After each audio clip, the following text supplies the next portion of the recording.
Hi mga idol, good day. Today is Friday.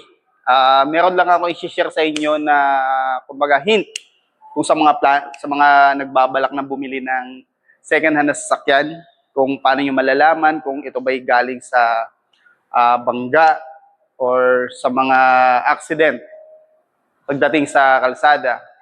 Ito naman guys is basic lang, kunting input lang sa inyo kung may plano nga kayong kumuha para hindi tayo maloko or hindi tayo magkamali sa mga bibilhin natin mga sasakyan, lalong-lalo na sa mga second hand. Ito guys, may papakita lang ako sa iyo kasi may dumating dito sa amin na nabangga. Ito ay isip ko lang para ma-share ko sa inyo kung paano tayo makaiwas sa mga ganito na mga second hand na mabili. Ito guys, panoorin natin.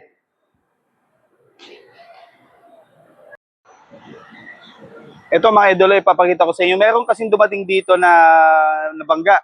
Ganito siya. Ayan. Ganyan na itsura ng sasakyan pag galing sa matinding bangga, guys. Pero kahit hindi matindi, ganyan pa rin yan. Unang-una mag-crumpled is eto, yung hood. Pangalawa, ito, yung front bumper niya, guys. Ayan. Papakita ko sa inyo kung ano ang dapat mga tinitignan na portion, guys. Ito, ipapakita ko sa inyo yung brand new.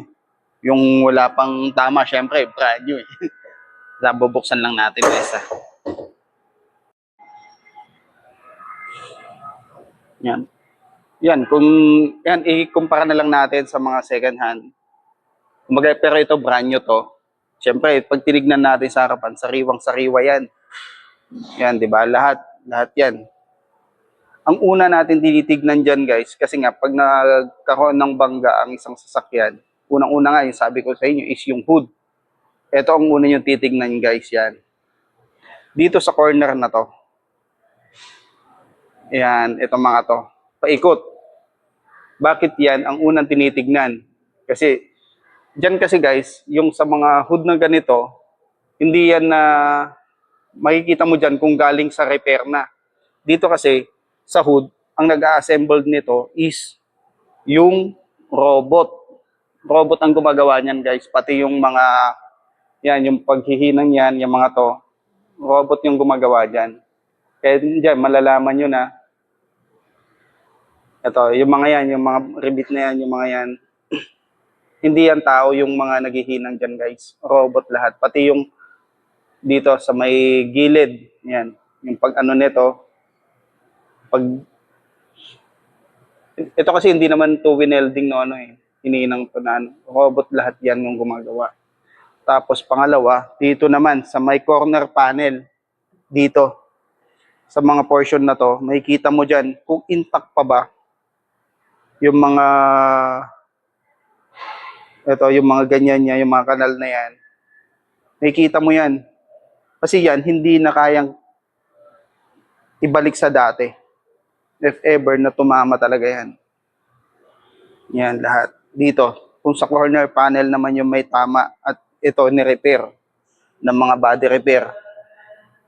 Kaya nga katulad yung sabi ko sa inyo kanina, robot po yung mga naggumagawa niyan katulad nito. Yung mga yan.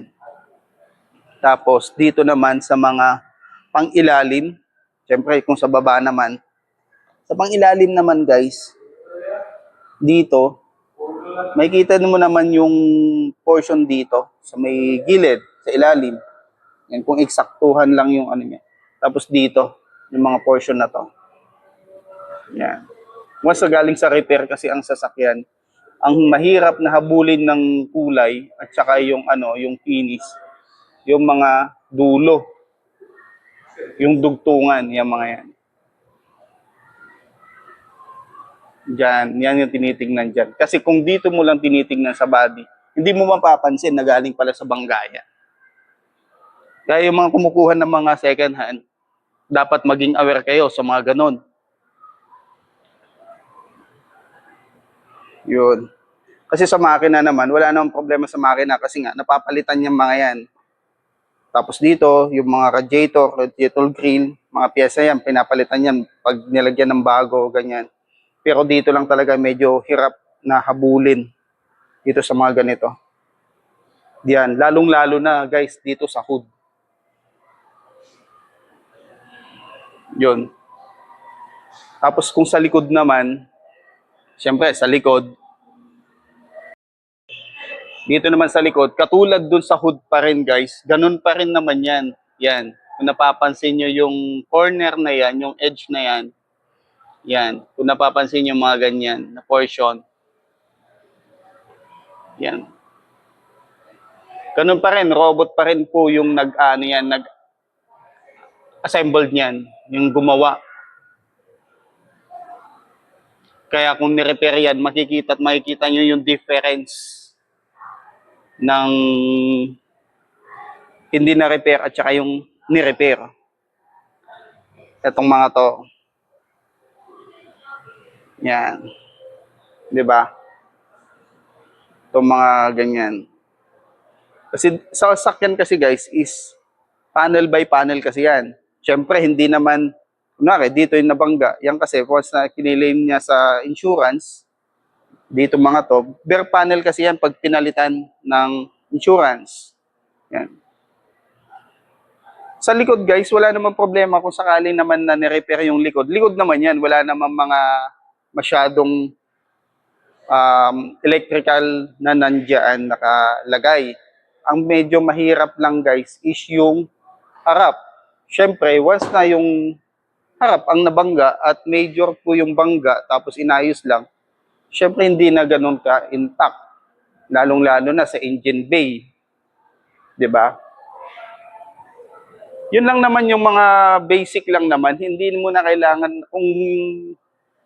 kung galing sa bangga lang ang titingnan, yun lang naman yung mga portion na titingnan nyo kung sakasakali itong mga to.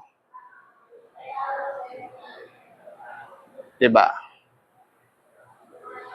Yan.